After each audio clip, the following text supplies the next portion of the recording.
Pratiquer la vie du péché peut retarder et peut même te faire manquer l'accomplissement de promesses de Dieu sur ta vie. Et tu peux même rater ta destinée et le résultat, c'est une vie misérable et beaucoup vivent même dans la pauvreté avec un grand Dieu, confessant un grand Dieu, mais en réalité avec une vie misérable. Pratiquer la vie donc du péché pour un enfant de Dieu qui est né de nouveau, cela peut ouvrir des portes à des maladies et même donc à la mort physique. C'est dans la parole de Dieu. Et donc, plus pire donc, de situation, quand on pratique la vie du péché, on peut donc devenir rétrograde dans la foi. C'est-à-dire la joie du salut donc, est éteinte, donc la paix n'est plus, donc la joie là qui faisait qu'on peut se retrouver avec les autres enfants de Dieu, on prend cette joie là, la joie là est partie, la paix est partie, l'excitement est parti. Donc, tu deviens froid spirituellement. Et donc, vous savez, donc, plus tu deviens froid, quand tu restes dans cette vie-là, donc prolongée, tu es exposé à l'apostasie. Tu es exposé à l'apostasie. L'apostasie, c'est le degré où, donc, de froideur spirituelle où tu arrives à nier volontairement donc, le Seigneur Jésus et renier donc la foi chrétienne. Et vous savez, cela n'arrive pas donc d'un coup, cela arrive lorsqu'on vit dans une vie du péché prolongé pour un enfant de Dieu. Alors, comment se libérer des chaînes du péché et de sa puissance? Il est possible de se libérer des chaînes du péché et de sa puissance. Aujourd'hui, je suis dans mon deuxième message où je suis en train de parler du fondement. Le fondement sur lequel nous devons nous tenir pour combattre le péché, pour donc tuer les désirs du péché en nous, tuer les désirs charnels en nous et laisser l'homme spirituel que Dieu a créé, la nouvelle créature qui est en toi, fleurir avec la grâce, donc le fruit du Saint-Esprit. Voilà donc c'est ma prière, c'est le souhait de mon cœur que pendant que tu es en train de suivre, que le Saint-Esprit puisse t'aider au moyen de sa puissance, au moyen de la puissance de la parole de Dieu, que tu sois libre, que tu sois déchaîné, que le chaîne soit brisé, que le chaîne du péché se brise parce que cela ralentit beaucoup de choses, l'accomplissement de beaucoup de choses donc, dans ta vie en tant qu'enfant de Dieu. La bonne nouvelle est que tu as déjà le Saint-Esprit de Dieu en toi. Lorsque tu as cru au Seigneur Jésus, le Saint-Esprit vient en toi, il habite en toi. La Bible dit la semence de Dieu demeure en toi. Le Dieu du ciel, le Dieu qui a créé toutes choses, le Dieu à qui rien n'est impossible, sa semence vit en toi, sa semence demeure en toi et te rend capable. Tu rend capable donc de résister donc le désir de la chair, de te déchaîner, de briser les chaînes et vivre une vie victorieuse en tant qu'un enfant de Dieu. Alors je suis en train de parler aujourd'hui sur le fondement sur lequel nous devons nous tenir. Bien aimé, le fondement est très important. Quand tu ne pas sur une fondation solide, ton bataille sera difficile, ton bataille contre le péché sera presque donc impossible. Quelle est cette fondation sur laquelle, quelle est cette fondation solide ou fondement solide sur lequel nous devons nous tenir? Nous devons nous tenir pour lutter contre le péché. Ce fondement, c'est l'amour inconditionnel et qui n'échoue pas. L'amour miséricordieux de Dieu, c'est sur lequel nous devons nous tenir. C'est ça la fondation. Tu dois te tenir sur le fondement qui est l'amour inconditionnel de Dieu, l'amour miséricordieux de Dieu. Bien aimé, sans l'amour de Dieu, vous ne saurez pas lutter contre le péché. Vous savez, quand nous lisons en 1 Jean chapitre 4, 1 Jean chapitre 4, verset 8, la Bible nous parle même que Dieu est amour. Celui qui n'aime pas n'a pas connu Dieu, car Dieu est amour. Donc, Dieu, c'est la personnalité même de l'amour. La personnalité de Dieu, c'est l'amour. Oui, Dieu est Dieu d'amour, Dieu a l'amour, mais Dieu est amour. Alléluia. Que Dieu soit loué. Écoute, j'aimerais que vous puissiez donc noter ceci. Je dois lutter contre le péché et contre la nature pécheresse donc en moi, en me tenant sur donc l'amour inconditionnel de Dieu parce que par-dessus tout, Dieu m'aime malgré mes défaillances, malgré mes péchés, malgré mes iniquités. Gloire au Seigneur. Est-ce que je peux le répéter encore à quelqu'un? Je dois lutter contre le péché. Je dois lutter contre le péché et la nature pécheresse en me basant sur donc l'amour inconditionnel de Dieu, parce que par-dessus de tout, Dieu m'aime malgré mes péchés, malgré mes défaillances, malgré mes faiblesses. Ça, c'est la vérité spirituelle, bien-aimé. Ça, c'est le fondement sur lequel vous devez vous tenir. Dieu t'aime tel que tu es là. La Bible dit donc ceci, en Romains chapitre 5, verset 8, que Dieu a démontré son amour en ceci, que lorsque nous étions encore pécheurs, Christ est mort pour nous. Oh, que la gloire soit rendue à Dieu. En d'autres termes, Dieu n'a pas entendu que toi tu deviennes chrétien pour qu'il puisse t'aimer. Dieu n'a pas entendu que tu arrêtes de boire pour qu'il puisse t'aimer. Dieu n'a pas entendu que tu commences à prier en langue pour qu'il puisse t'aimer. Dieu n'a pas entendu que tu puisses commencer à fréquenter l'église, que tu deviens serviteur de Dieu, que tu viennes, c'est que tu es là.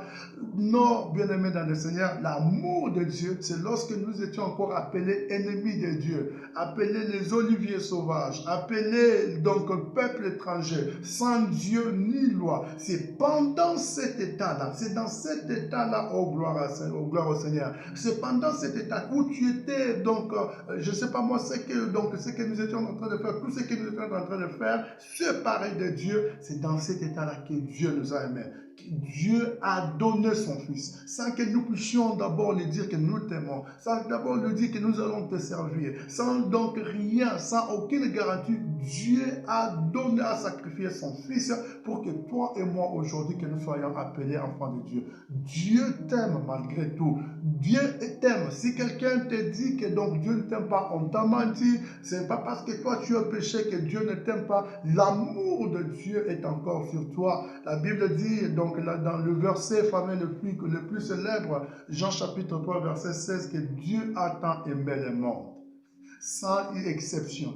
Dieu a tant aimé le monde que quiconque croit en lui, quiconque là peut être un magicien, peut-être le franc-maçon, peut-être le sorcier de ta famille, peut-être l'ongle là même que toi tu n'aimes pas, même cette tante là que tu n'aimes pas, tes ennemis là, Dieu, donc cette grâce de Dieu, cet amour de Dieu est ouvert à tous, l'amour inconditionnel de Dieu. Je dois lutter contre le péché en maintenant sur l'amour inconditionnel de Dieu, parce que malgré tout, Dieu, par-dessus de tout, Dieu m'aime malgré mes péchés, Dieu m'aime malgré mes défaillances. C'est dans cet amour-là, vous savez, donc je suis en train de lutter contre le péché, en maintenant sur cet amour-là, que la gloire soit rendue à notre Dieu.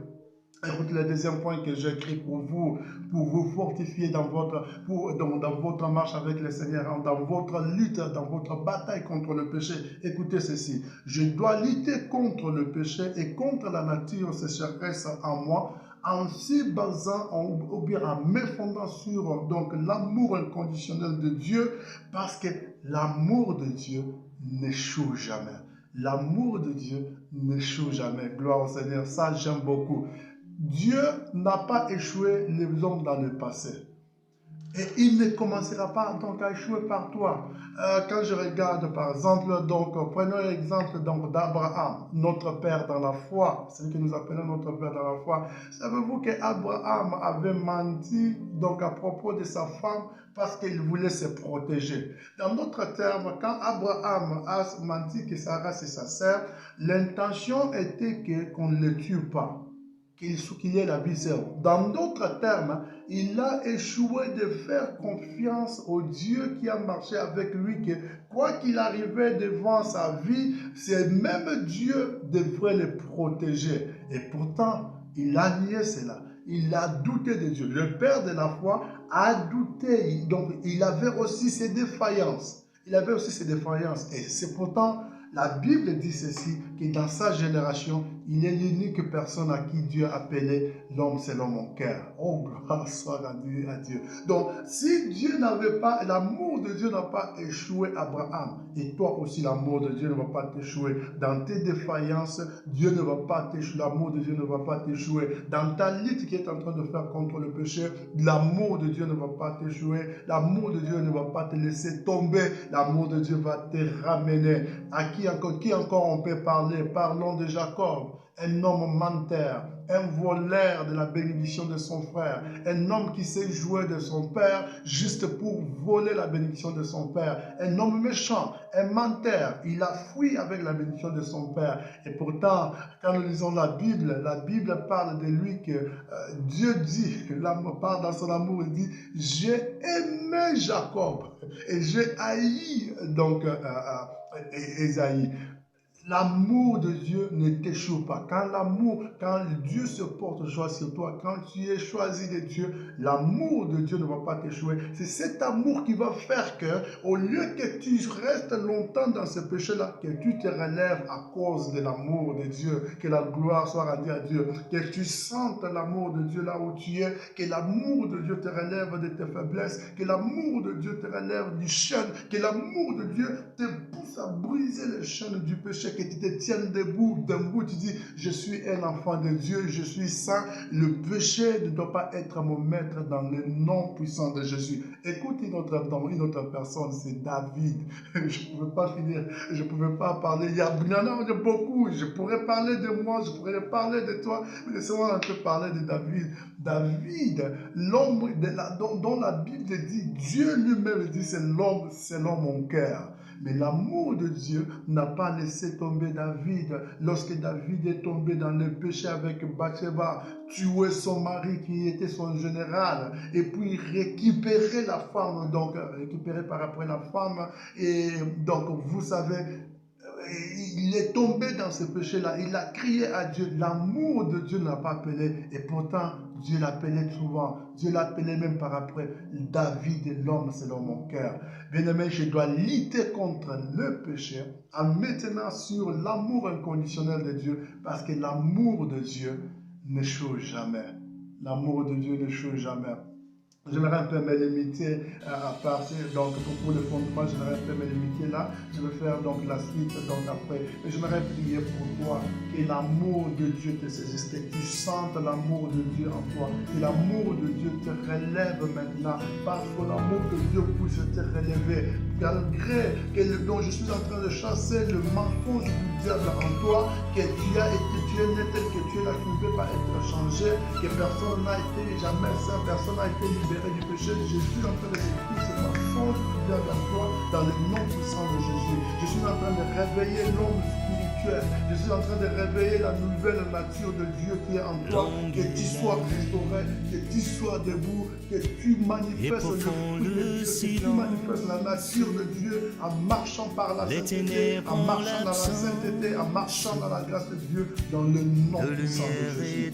Que le Seigneur vous bénisse. Si vous avez aimé la vidéo, ne regardez pas seulement avant que vous puissiez vous déconnecter. Allez sur là où c'est à s'abonner et cliquez aussi sur donc, la cloche pour recevoir notification à chaque fois quand nous allons commencer donc, à lancer une nouvelle vidéo. La faveur de Dieu soit sur vous. Votre commentaire, témoignage, ça pourra nous encourager à poster encore à la vie grâce, qui redonne et le souffle et la force aux élans de ma